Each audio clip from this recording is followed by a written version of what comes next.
Hello everyone, welcome back to this course Introduction to Farm Machinery and Implements.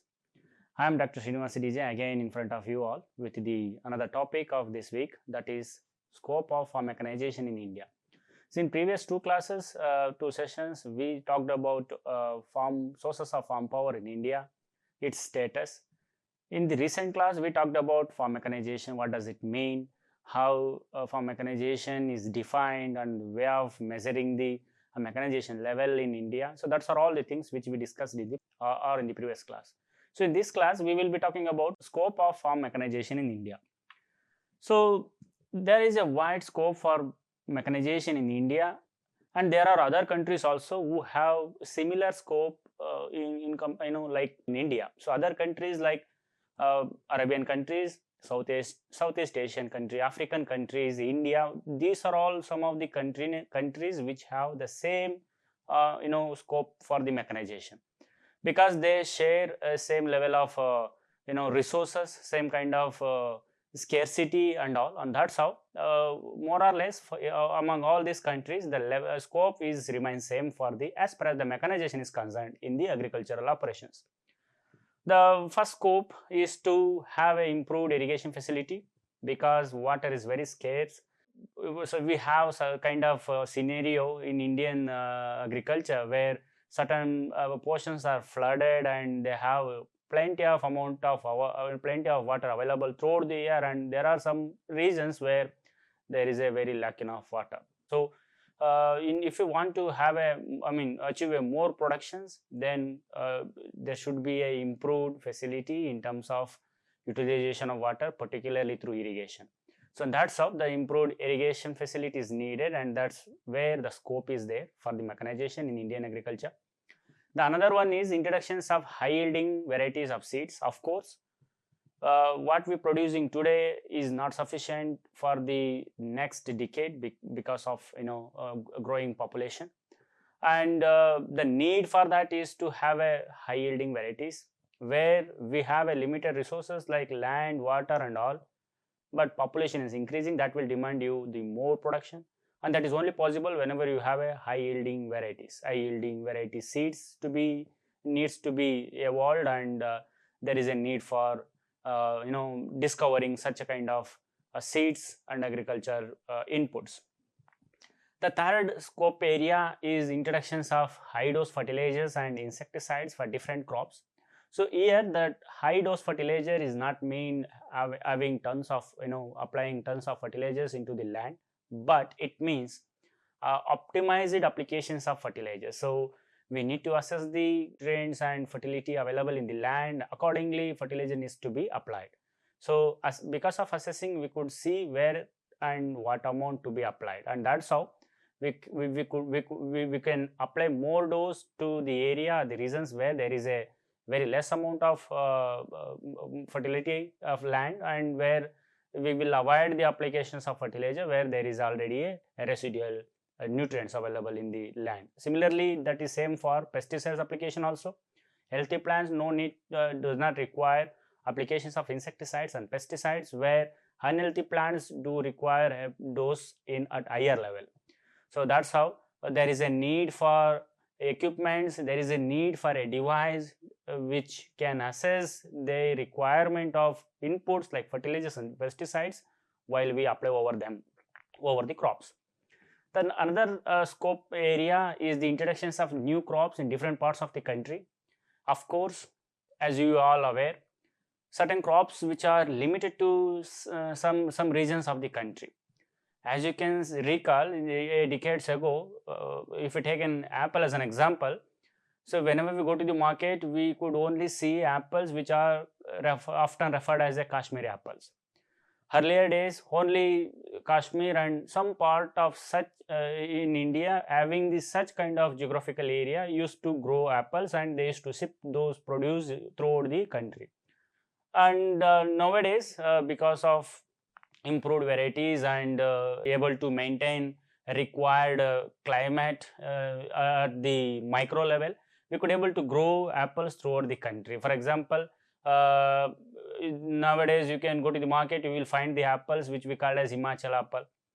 Uttarakhand apple, northeastern part of some northeastern region, apple crops are being taken up, and some farmers at the southern part of India is also trying growing apple crops, and that's how if we introduce a new crops in different parts of the country, so that we will from that we can able to produce more, and that's how we will meet the demand. And at the same time, that for that all mechanization is required, the machines are required in one or other way, not just for preparing the land, but for other operations as well the machines requires, and there also mechanization we consider it. So the last scope of farm mechanization, where there is a scope for farm mechanization, is the last area is the multi-cropping system and intensive cultivation. Multi-cropping system, as its name suggests, there will be a more than one type of crop. They may be taken in the same given land at the same time, or crops are taken one after other in a given land in a year. And that's how we can have more crops, variety of crop in a with the available resources with us, and that's how the production will be increased. But in all this, so what we discussed so far, the 6 points, 6 areas where the mechanization scope, there is a scope for mechanization, they all needs one or other type of machines or power sources or an implement equipment to perform the work in better way. So some of the points which we can keep in our mind while we talk about encouragement of farm mechanization or populations of the country which is growing day by day. The steps have to be taken in order to arrange food and fibers for all growing large populations. So that is by adopting a intensive farming. So intensive farming requires a large number of machines to be used or allotted into the agriculture farming, because only machines can perform more work per unit time than the other types of power sources which we have already discussed in one of the previous session, that is animal power or human power. So there is multi-cropping system, requirement of multi-cropping system. So generally high yielding varieties of seeds are sown, and for that the farm operations are required to be completed in limited time period, and economy and efficiency must be ensured at each time. So in all the cases, if you want to achieve if you want to have a multi crops to be sown in a land with a very less available time from ended season to the next season at economical way and efficiency, that's where there is a need of machineries, and it is only possible if you have a higher level of mechanization. So farm mechanization reduces drudgery, no doubt. Boredom will not be there, and there will be no monotony. And because of mechanization, where the laborers are freed from a kind of tedious job they supposed to do. So for that, if I give an example how the farm mechanization reduces drudgery, the plowing operation is the best example for that.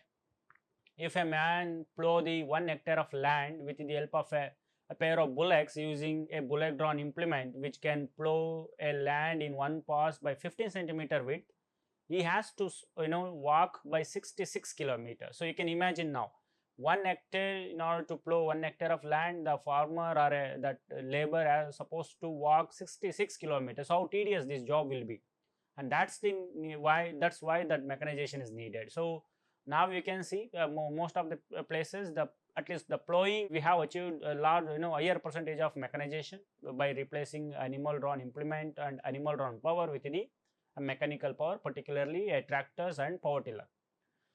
Again, there are large number of female workers and laborers are forced to do farming operations because of shortage of power. So this is also not good, because from the human standpoint of view, if they don't work, then there will be a shortage of labor. That family, that the leader of that family, head of that family, feel that if the whole family will not work, then there will be a uncompletions of work, untimely completion of work, and that all leads to reduced yield and all. So that's why with him, he also forced his family members like females and children to work in the field. So that is not good, because unwillingly they do the work, particularly females and children's supposed to go to school, because for them it is the crucial that will be the crucial time for the humans. So they need to devote their time in managing home affairs, and that's how they have separate, a dedicated work to do. And still they are forced to do agriculture farming operations because of shortage of labor force. And that's why the mechanization may give a relief to women laborers as well as the children's.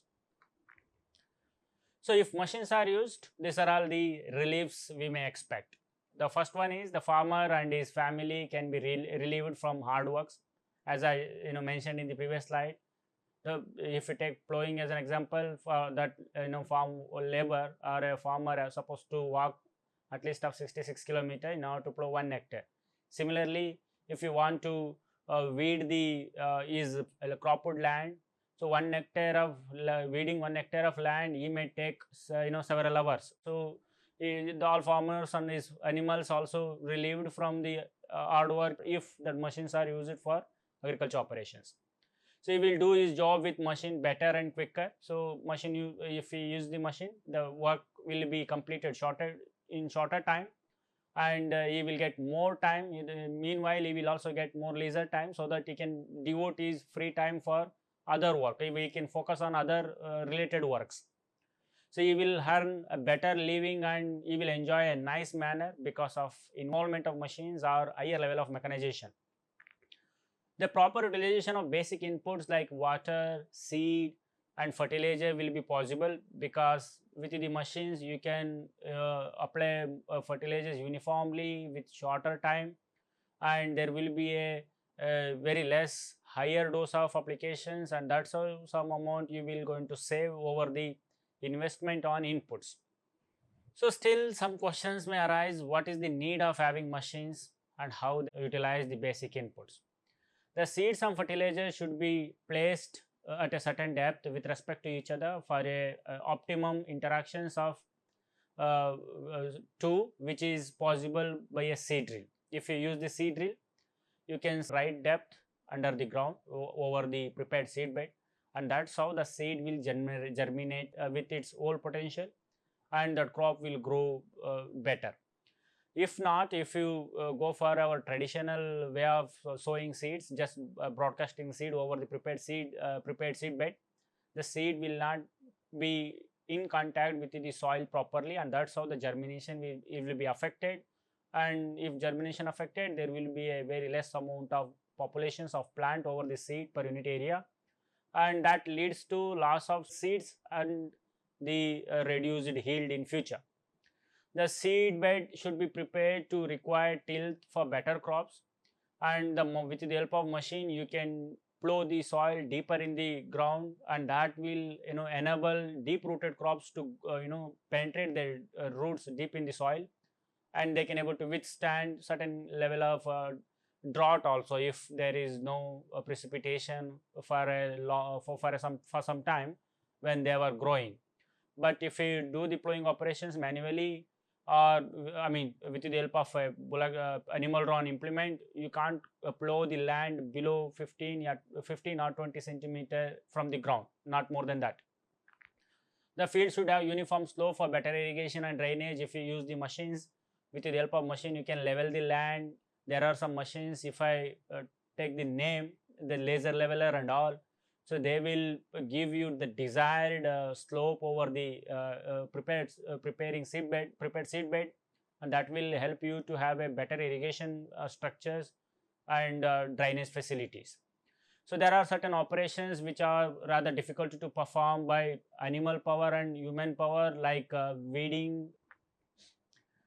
So these are all some operations which are rather difficult to be performed by animal power or by human labors. So which are like deep plowing. Deep plowing is not possible, as I already told you in the previous slide. With the help of animal drawn or human power, the deep plowing is quite challenging. So it is the plowing is limited to 15 to 20 centimeter whenever you go with the animal drawn equipment. So that's why the machines are required, because that will help you to plow up to 100 centimeter. There are certain plows, they may loosen the soil till 100 centimeter from the ground surface. So killing of harmful weeds by deep plowing is also not possible with the animal drawn implement, but it is quite possible with the machines, and that's why the machines are required. Leveling of uneven land is possible with the machines, and land reclamation can also be done where there is a erosion, the land is being degraded. So there is a scope, there is a need to reclamation, there is a need to stop the erosion, and there the land level with the help of a land leveling and constructions of small bunds and all, so we can reclaim the land. And there will be land where because of over irrigation the salt accumulation will happen, and that will make the land non suitable because of salinization. So there also proper irrigation facilities where the over applications of water will be reduced, and that's how the land will be reclaimed. The applications of insecticide and particularly during epidemic season is quite challenging with the help of human power or human labor or animal power. So there the machines can do better, and for like that all these operations they are quite easily done by mechanical power rather than animal power. Or so these are all the some readings, study material you can go for better understanding about the mechanization, the scope for mechanization, not just in India but in other countries as well. Thank you all.